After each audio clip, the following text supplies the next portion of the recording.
사연을 소개하겠습니다. 어느 날 회사에서 갑작스레 출장을 가게 되었습니다. 팀장님이 제게 어렵게 말을 꺼냈거든요. 저기 효정대리, 내가 진짜 입이 안 떨어지는데 말이야. 이번 미국 출장 효정대리가 다녀왔으면 좋겠는데 미안해서 어쩌지? 효정대리 결혼 준비로 바쁜 줄 알면서도 내가 부탁을 안 할 수가 없네. 거기 문제 터진 것 때문에 그런 거죠. 김대리한테 얼추 듣긴 했어요. 그래. 내가 웬만하면 다른 사람 보내겠는데 아무리 찾아봐도 믿고 보낼 사람이 없더라고. 이런 말 하는 나도 너무 미안하네. 팀장님의 얼굴에 미안함이 고스란히 드러나 있었기에 저도 난감할 수밖에 없었는데요. 그때쯤 결혼식이 2달 정도 남아 있었기에 챙길 게 한두 가지가 아니었거든요. 게다가 회사 일도 많아서 틈틈이 챙기느라 정신을 차릴 수가 없던 와중에 2주 동안이나 미국 출장이라니 심란한 마음에 저도 모르게 긴 한숨을 내쉬고 있었습니다. 하지만 팀장님의 부탁을 차마 거절할 수도 없는 그런 입장이었어요. 제 눈동자가 심하게 흔들리는 것을 눈치챘던 것인지 팀장님이 다시 입을 열었습니다. 효정대리, 정 안 되면 김대리 보내던지 할 테니까 너무 고민은 하지 마. 아무래도 내가 괜히 말을 꺼낸 모양이다. 평소 착하기로 소문이 난 팀장님이 유난히도 제 눈치를 보고 있었어요. 차라리 팀장님이 악독한 사람이었다면 오히려 거절하기도 편했을 텐데라고 속으로 되뇌이다가는 제가 힘겹게 대답을 했습니다. 팀장님, 그냥 제가 다녀오겠습니다. 정말이야? 정말 가줄 거야? 진짜 고마워. 그리고 미안해. 팀장님의 얼굴에 화색이 돌고 있었습니다. 사안이 사안이다 보니 제가 안 갈 수가 없잖아요. 가서 잘 해결하고 올 테니까 너무 걱정은 하지 마세요. 그래, 정말 고마워. 그럼 내가 위에다가 효정대리가 간다고 보고해 놓을게. 네, 알겠습니다. 대화가 끝나자마자 팀장님이 급히 보고를 하러 가고 있었는데요. 그때까지도 제 마음은 천갈래 만갈래였다고 해야 할까요? 우선 당장 예비신랑에게 뭐라고 말을 해야 할지 머리가 띵할 정도였습니다. 잠시 후 예비신랑을 만났고 제가 힘겹게 입을 열었어요. 정호 씨, 나 사실 할 말이 있어. 할 말? 무슨 할 말? 사실은 이번에 회사에 큰 문제가 좀 생겼거든. 근데 그걸 해결할 사람이 나밖에 없는 것 같더라고. 전에 비슷한 문제를 내가 해결한 적이 있기도 하고 말이야. 무슨 큰 사고인 거야? 근데 해결은 가능한 거야? 가서 봐야 알겠지만 해결은 될 것 같긴 한데 또 다른 문제가 있어. 문제라니? 무슨 문제인데? 제 얼굴이 워낙 어두워 보였던지 예비 신랑이 잔뜩 긴장된 표정으로 물었어요. 저기, 이게 참 난감한 게 내가 미국으로 가봐야 할 것 같아. 뭐? 미국까지 가봐야 한다고? 그게 미국 지사에서 꼭 집어서 나를 보내달라고 했다나 봐. 아까도 말했듯이 전에도 내가 비슷한 문제를 해결한 적이 있었거든. 아마도 그래서 내가 오길 원하는 것 같아. 제가 예비 신랑 눈치를 잔뜩 보며 말을 하고 있었는데요. 결국 예비 신랑이 버럭했습니다. 난 진짜 이해가 안 되는 게 그 회사에는 일을 할 줄 아는 사람이 너밖에 없는 거야? 왜 항상 너만 그렇게 바쁜 거야? 회사도 그래. 우리 결혼식 얼마 남지도 않은 거 뻔히 알면서 어떻게 해외 출장을 보낼 수가 있어? 다른 일이라면 나도 모른 척 했을 텐데 사안이 사안인지라 차마 모른 척 할 수가 없어서 그래. 정말 미안해. 그럼 얼마나 가 있어야 하는 건데? 그게 한 2주 정도? 뭐? 2주? 미치겠구만. 예비 신랑이 잔뜩 인상을 쓴 채 아이스 커피를 들이키고 있었습니다. 내가 최대한 빨리 처리하고 일찍 와볼게. 진짜 미안해. 효정이 네가 안 가면 안 되는 일이라며. 그럼 어쩔 수 없는 거지 뭐. 그럼 이해해주는 거야? 어쩔 수 없잖아. 만약 내가 이해 못해준다고 하면 쪼잔하다는 소리밖에 더 듣겠어? 아니야. 무슨 그런 말을 하고 그래. 지금 이 와중에 출장을 가는 내가 잘못된 거지. 다행히도 예비 신랑이 이해를 해주는 분위기였기에 고마운 마음뿐이었습니다. 그런데 그 출장이 제 인생을 송두리째 바꿔놓을지 누가 알았겠습니까? 우선은 급히 출장 준비를 해서 미국으로 떠났습니다. 자세히 언급하기는 어렵지만 그때는 꽤 큰 문제가 발생을 했었으니까요. 암튼 저는 미국 지사에서 하루하루 바쁜 시간을 보내고 있었습니다. 그렇게 한 4일 정도가 지났을까요? 어느 날 남동생에게 전화가 걸려왔습니다. 누나, 지금 통화 가능해? 가능하긴 한데 지금 한국은 새벽 아니야? 너 이 시간이면 꿈나라에 있을 시간이잖아. 근데 뜬금없이 웬 전화? 누나, 지금 농담할 때가 아니야. 혹시 매형이랑 연락은 자주 하고 있는 거야? 매형? 그냥 하루에 몇 번씩 카톡만 주고받고 있지. 내가 바쁘기도 하고 우리가 사귄 지 3년이 넘은 커플인데 시도 때도 없이 연락을 주고받고 그러진 않지. 근데 뜬금없이 그건 왜 묻는 거야? 제가 별 생각 없이 습관적으로 물었는데요.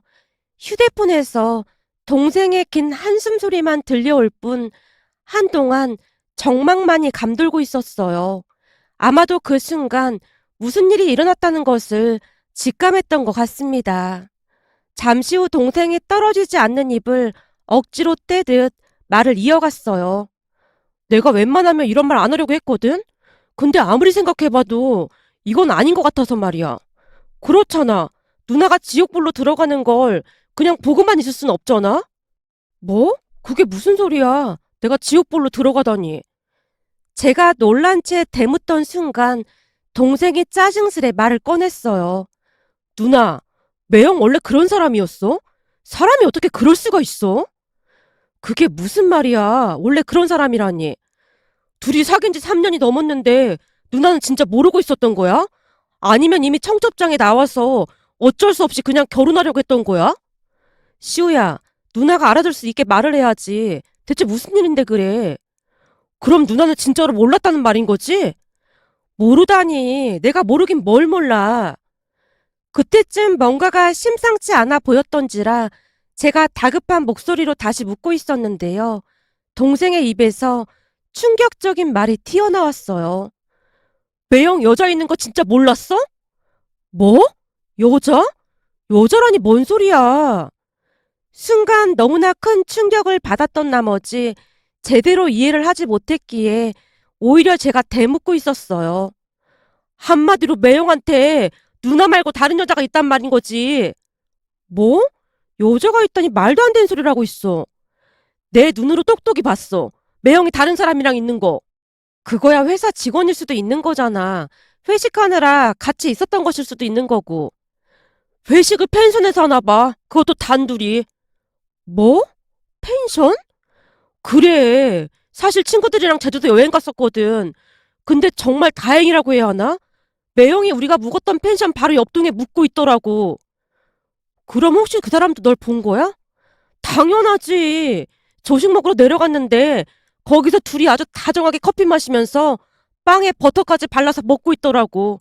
가격이 좀 비싸도 조식 주는 곳으로 예약하자고 친구들한테 우겼었는데 다 이유가 있었다는 생각까지 들 정도야. 어이가 없었던 모양으로 동생 입에서 난데없이 조식 이야기까지 튀어나왔습니다. 동생과 통화를 하는 내내 눈앞이 깜깜해진 채 머릿속이 먹통이 되었다고 해야 할까요? 너무나 놀라서 눈물조차 나오지 않았으니까요. 제가 할 말을 잃은 채 전화기만 들고 있자 동생이 다시 말을 꺼냈어요. 누나, 난 이 결혼 절대 반대야. 그니까 잘 생각해봐. 그 사람은 뭐래? 직접 마주쳤다면서. 뭐라고 하긴 뭘 뭐라고 하겠어. 그 인간도 전혀 생각지 못했으니 커피까지 쏟고 난리도 아니었지. 그 인간이 나한테 절대로 누나한테 말하지 말아달라고 하면서 내 앞에서 무릎까지 꿇고 울고불고 난리도 아니었어. 딱 한 번 실수한 거라고 말이야. 근데 더 기가 막혔던 건 그 인간 옆에 있던 여자였는데 라며 동생이 그날 있었던 일에 대해 자세히 말을 해줬습니다. 그날 동생을 알아본 예비신랑이 놀라서 손을 벌벌 떨면서 덥석 무릎까지 꿇더랍니다. 그런데 그 순간 옆에 있던 여자가 급히 예비신랑을 일으켜 세웠다네요. 자기야, 이왕 이렇게 된 거 파혼하고 나랑 결혼하자. 자기도 나랑 있는 게 더 행복하다고 했잖아. 더군다나 자기랑 나랑 뒤에서 이러고 있었던 거 효정이가 알면 걔 성격에 자기 절대 용서 안 할걸? 그니까 얼른 일어나. 자기가 무슨 죽을 죄를 지었다고 무릎까지 꿇고 이러고 있어. 우리가 죽도록 사랑한 게 그렇게나 죄가 되는 건 아니잖아? 넌 조용히 입 다물고 있어라. 이게 다 너 때문이야. 네가 가만히 있는 나 꼬셔서 이렇게 된 거잖아. 예비 신랑이 여자에게 고함까지 치고 있었다는데요. 여자가 눈 하나 깜빡하지 않은 채 제 동생을 노려보며 말했다네요. 저기요, 효정이 동생이라고요? 그럼 똑바로 전하세요. 정우 씨는 효정이가 아닌 나를 사랑하고 있다고 말이죠. 그럼 혹시 우리 누나랑 아는 사이라는 건가요? 아, 나요. 나 효정이 대학 동기 이하선이라고 합니다. 네? 누나 대학 동기요? 그니깐 대학 동기란 사람이 친구가 결혼할 남자랑 순간 말문이 막힌 채 동생이 그 둘을 노려봤다는데요. 예비 신랑이 동생에게 다시 싹싹 빌더랍니다. 저남 진짜 실수야 실수. 난 진짜 관심도 없었는데 이 여자가 계속 연락하고 접근해왔다니까. 난 정말 억울해. 그니까 제발 누나한테 말하지 말아줘. 야, 뭘 멀뚱멀뚱 그러고 있어. 네가 이실 짓고 해야 할 거 아니야. 예비 신랑이 제 대학 동기 하선이의 팔을 툭툭 치며 말을 했답니다. 하지만 하선이는 이미 작정을 한 듯 동생에게 도발까지 했다고 하네요. 저기 동생이라면서 이런 사실을 보고도 눈 감아주고 그러진 않겠죠? 더 충격적인 말 해줄까요? 우리 만난 지 이미 1년이 넘었어요. 어때요? 이런데도 이 사람이랑 누나가 결혼하게 그냥 둘 거예요? 아, 물론 내가 효정이를 직접 만나서 이실직고 하긴 할 테지만 동생 돼서 가만히 있으면 진짜 웃기는 거잖아요? 얼굴색 하나 바뀌지 않은 채 하선이가 말을 이어갔다는데요. 그 자리에서 동생이 다 뒤집어 엎고 싶었지만 그럴 때일수록 침착해야겠다는 생각이 들어 동생이 황급히 그곳을 나와버렸다고 합니다. 그렇게 화를 주체하지 못한 채 동생의 목소리가 높아져 가고 있었습니다. 가만히 듣고 있다가 번뜩 정신이 들어 잠시 목소리를 가다듬고 제가 동생에게 물었어요. 그러니까 김정욱 그 인간 옆에 있던 여자가 내 대학 동기 하선이라고 했단 말인 거지? 맞아. 분명히 이하선이라고 했어. 누나랑 대학 동기라고 하던데 친한 친구였던 거야? 동생의 물음에 하선이의 얼굴이 떠오르면서 평소 하선이가 제가 가진 모든 것을 부러워했던 모습이 떠올랐습니다. 대학을 다닐 때도 친구들에게 인기가 많았던 저와는 다르게 하선이는 늘 혼자일 때가 많았는데요. 그런 하선이가 안쓰러워 보여 제가 챙겨주곤 했었거든요. 하지만 하선이는 전혀 고마워하거나 하지를 않았던 것으로 기억이 나네요. 저로 인해 친구들도 많이 사귈 수 있었음에도 그것에 대해 전혀 고마워한 적이 없었으니까요. 아니죠.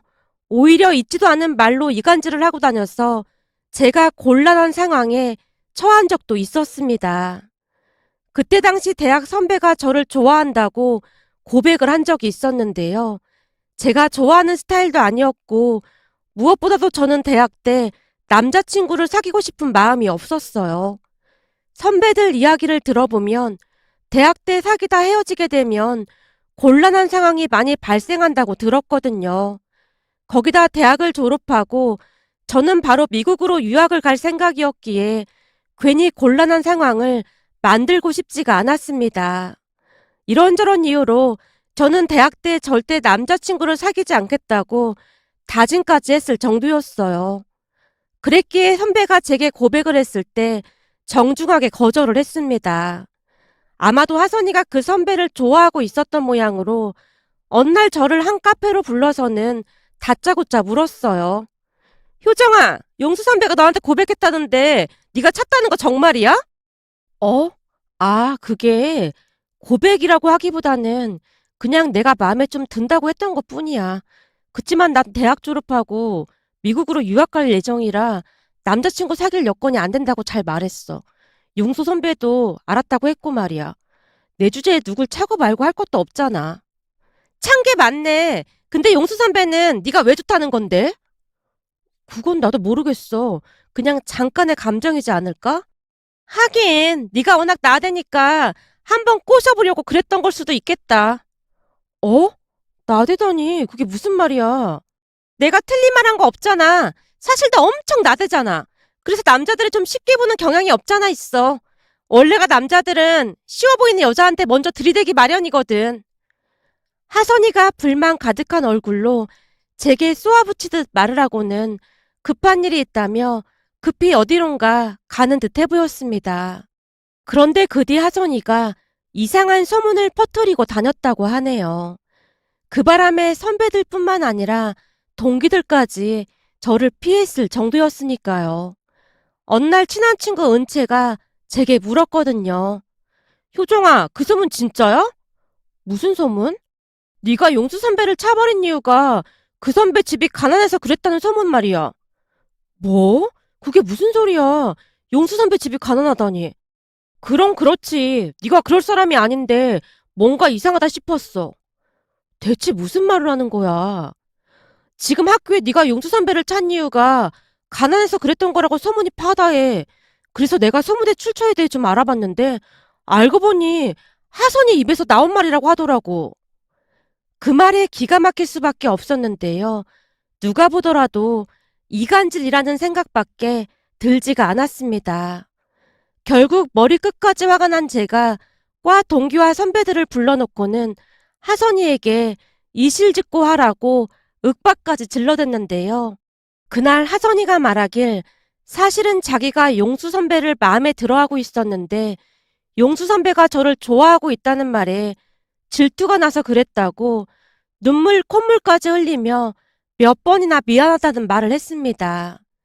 그렇게 하선이가 모두가 보는 앞에서 제게 무릎까지 꿇고 용서를 빌어댔기에 차마 더 이상 몰아붙일 수가 없었어요. 그때의 충격으로 인해 하선이와 서먹서먹하게 지낼 수밖에 없었고요. 그 뒤 대학을 졸업하고 저는 미국으로 유학을 떠났습니다. 친하게 지내던 몇몇 친구 빼놓고는 연락을 끊고 지내고 있었는데요. 유학을 다녀온 후 얼마나 지났을까요? 어느 날 하선이가 제 SNS를 보고는 연락을 해왔습니다. 오랜만에 만난 하선이는 예전 일을 다시 사과하며 제게 그렇게나 잘할 수가 없었어요.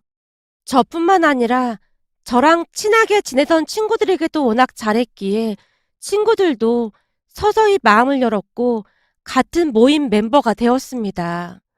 그러면서 예비 신랑도 소개해주고 했었는데 그런 사달이 날 줄 누가 상상이나 했겠습니까? 문득 돌이켜보면 하선이가 작정하고 예비 신랑에게 접근을 했던 게 아닌가 싶었어요. 물론 그런 하선이에게 넘어간 예비 신랑도 한심하기 짝이 없었고 말이죠. 한마디로 제가 사람 보는 눈이 없어도 한참 없지 않았나 한동안 후회하고 또 후회했답니다. 그날 새벽 동생과 긴 시간 통화를 하면서 서서히 마음을 정리하고 있었던 것 같습니다. 그렇잖아요.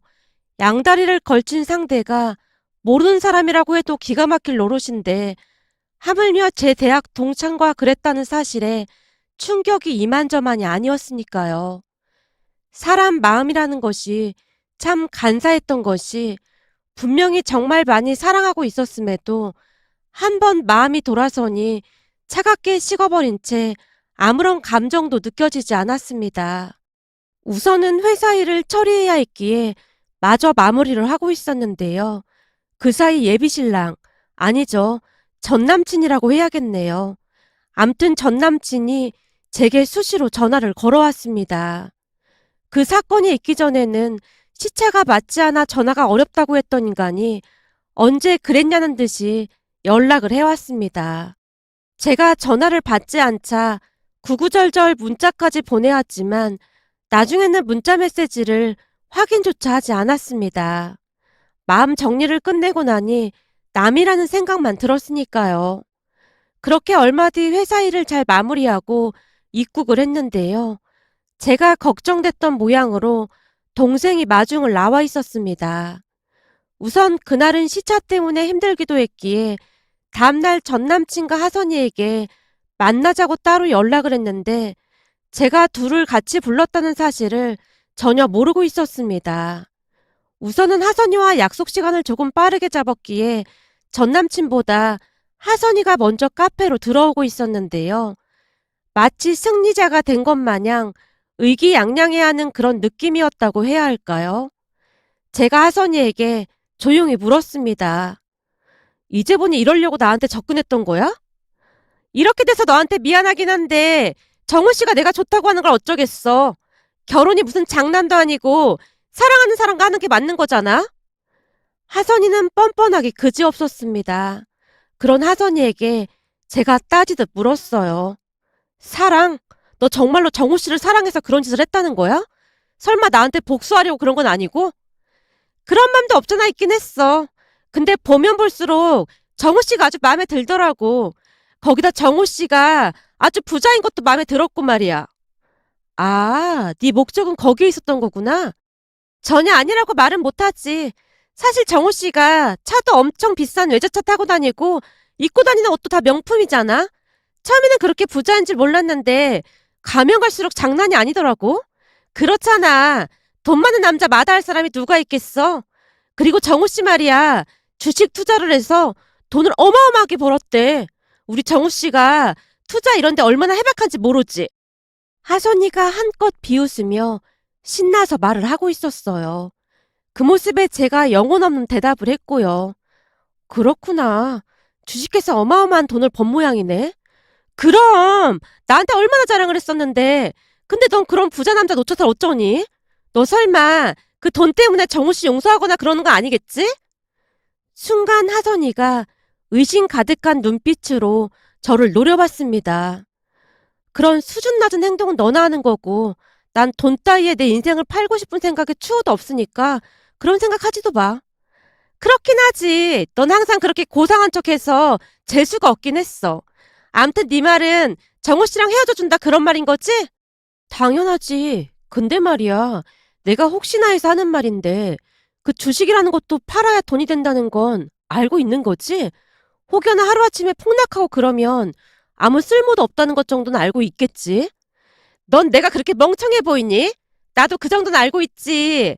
근데 지금도 미친 듯이 올라가고 있던데 그게 떨어질 리가 있겠냐? 왜? 너도 좀 아쉬운가 보네? 아니야. 내가 아쉬울 게 뭐가 있겠어. 난 그냥 네가 무슨 생각인지 궁금했을 뿐이야. 제 말에 하선이가 다시 비웃고 있었는데요. 그 사이 전 남친이 허겁지겁 카페 안으로 뛰어들어오다가는 하선이를 보자마자 놀란 채 외쳤어요. 네가 여기 왜 있는 거냐? 넌 진짜 낯짝도 두껍다. 정호 씨가 그렇게 발악해도 효정이가 절대 안 받아줄 거니까 나중에 낙동강 오리알 신세 안 되려면 나한테 잘해야 할걸? 저를 앞에 두고 둘이서 옥신각신 하고 있었습니다. 한마디로 둘 다 제게 미안해하는 모습조차도 없어 보였다고 해야 할까요? 하지만 곧 정신이 돌아온 모양으로 전 남친이 제게 빌어댔습니다. 효정아, 내가 잘못했어. 한 번만 용서해줘. 난 싫다고 했는데 얘가 날 계속 꼬드겠다니까. 난 이런 종류의 여자 아주 질색이야. 제발 나 좀 믿어줘. 우리 청첩장까지 다 나왔는데 설마 이대로 끝내는 건 아니겠지? 앞으로 살아갈 날이 구말리 같은데 그깟 청첩장이 문제겠어? 난 이미 맘 떠났으니까 둘이 알콩달콩 잘 살아. 내가 보니 하선이가 널 아주 끔찍히 생각하더라. 아무리 봐도 니들 둘이 진짜 잘 어울리긴 하는 것 같아. 그럼 우리 이제 두 번 다시 마주치는 일 없도록 하자. 비록 끝이 좋진 않았지만 그동안 많이 고마웠어. 라며 제가 그곳을 나오고 있었는데요. 전 남친이 저를 따라 나와서는 울며불며 난리도 아니었습니다. 하지만 제 마음은 확고했기에 바로 결혼식을 중단시킨 채 예약되어 있던 모든 것들을 다 취소했습니다. 물론 위약금이 들긴 했지만 전혀 아깝지가 않았어요. 그러던 어느 날 퇴근을 하려고 회사를 나섰는데요. 전 남친이 회사 앞에 버티고 서 있었습니다. 그 모습에 제가 조용히 말을 했어요. 무슨 일인지는 모르겠지만 행패 부리면 저기 경비 아저씨가 경찰에 신고해주기로 했어. 그러니까 웬만하면 그냥 조용히 돌아가. 알았어. 시끄럽게 안 할 테니까 잠깐만 얘기 좀 하자. 파혼은 파혼이고 우리가 그것만으로 얽혀있는 건 아니잖아? 그게 무슨 소리야? 효정아, 너 그런 사람 아니잖아. 왜 모른 척이야? 뭘 말이야? 난 대체 무슨 말 하는지 모르겠는데? 제가 어깨를 들썩이며 영문을 모르겠다는 표정을 짓고 있었는데요. 전 남친이 다급한 목소리로 말을 꺼냈어요. 효정아, 그 주식 말이야. 주식? 뭔 주식? 아니, 너 대학 다닐 때부터 주식 동아리에서 활동도 하고 그랬다고 하면서 그 해외 주식 투자해서 자산 엄청 많이 불렸다고 했잖아. 그래서 나도 그 얘기 듣고 금융 투자에 대해 한번 배워볼까 해서 너 주식 계좌로 100만 원 넣고 너가 대신 거래해줬었잖아. 그래서 그 100만 원을 달라고 이렇게 징징대는 거야? 너가 저번에 말했잖아. 그때 네가 1억을 투자해서 5억을 불렸었는데 내가 투자한 100만 원이 행운의 돈이었던 것 같다고 나한테 고맙다고 했었잖아. 그니까 한마디로 내가 한몫한 거나 마찬가지니까 수익의 반은 나눠줘야 하는 게 맞는 거잖아. 뭐? 수익의 반을 달라고? 이거 완전 미친 인간이었네. 딸랑 100만 원 투자해놓고 그게 말이나 되는 소리야? 내가 그 100만 원은 그냥 돌려줄 테니까 그걸로 깎아 사 먹고 떨어져. 아니다. 그래도 애정이 있는데 그건 좀 심한 것 같긴 하네. 그지? 효정이 네가 그렇게 독한 사람은 아니었잖아? 그니까 나한테도 좀 나눠줘. 그때 너 주식 계좌에 있는 그 큰 돈 보고 어차피 결혼하면 다 내 돈이냐 마찬가지니까 그거 믿고 대출 엄청 받아서 차도 사고 이것저것 다 쓰고 다녔어. 우리 결혼 안 하면 나 파산 신청해야 되는 거 너도 알고 있잖아. 너 학교 다닐 때 산수 못했지? 계산이 안 되냐? 오늘 집에 가서 손가락 발가락 동원해서 잘 계산해봐. 난 그냥 네가 미친 소리 하는 걸로밖에 안 보이니까. 암튼 알아서 잘 수습하고 정 안 되면 개인 파산 신청하고 새로운 마음으로 열심히 잘 살아라. 근데 나도 양심의 가책이 느껴지긴 하는 것 같으니까 한 20만 원 더 얹어서 120만 원 보내줄게. 네 새로운 여친이랑 가서 맛있는 거 사 먹고 알콩달콩 잘 살아. 라며 제가 뒤를 돌아 발길을 옮기고 있었는데요. 효정아, 나 지금 심장 떨려서 죽을 것 같으니까 제발 그렇게 말하지 말아줘. 너 지금 나 때문에 화가 나서 그냥 하는 말인 거지? 그렇지? 너 그렇게 독한 사람 아니었잖아. 그러게 말이야. 내가 원래는 독한 사람이 아니었는데 어떤 인간들 때문에 엄청 독해진 거 있지. 그런 일 겪고 멀쩡하면 오히려 이상한 거 아니겠어? 참, 그리고 하선이한테는 내 주식이 네 거인 것처럼 말한 모양이더라. 그거야. 결혼하고 나면 네 돈이 내 돈이고 내 돈이 네 돈이 되니까 그냥 그렇게 말한 것뿐이야. 가만 보면 둘이 아주 천생연분인 것 같아. 결혼까지 해서 아주 잘 살길 바랄게. 그런 상황에서 그런 말들이 어떻게 나왔던 것인지는 잘 모르겠지만 저도 모르게 입에서 술술 나오고 있었습니다. 제가 말을 하면 할수록 전 남친의 얼굴이 새파랗게 질려갔는데요. 일이 심상치 않게 진행되고 있음을 직감한 전 남친이 저를 붙들고 다시 빌어댔어요. 효정아, 내가 다 잘못했어. 내가 진짜 어떻게 됐었나 봐. 네가 하라는 대로 다 할 테니까 제발 수익 일부라도 나한테 돌려줘. 내가 이렇게 부탁할게. 너도 알다시피 나 그 돈 없으면 개인 파산 신청해야 해. 지금 빚이 어마어마하단 말이야. 하지만 저는 전 남친에게 정확히 120만 원을 보내주고 완전히 끝냈습니다. 그리고 전 남친은 가지고 있던 비싼 외제차도 다 팔아야 했다는데요. 갚지 못한 빚도 어마어마해서 개인 파산 신청까지 했다고 하고요. 그 뒤 결국 하선이와 전 남친은 헤어졌다는 소문이 들려왔습니다. 그런 일을 겪고 보니 어쩌면 그날 출장을 갔던 것이 신의 한 수가 아니었을까 싶었는데요. 제가 출장을 간 틈에 두 인간들의 행각이 들통이 났었기에 감사한 마음이 들 정도였으니까요. 이번 일을 겪으며 문득 조상님이 돌본 것이 아닌가 하는 생각마저 들었답니다. 오늘의 사연은 여기까지였습니다.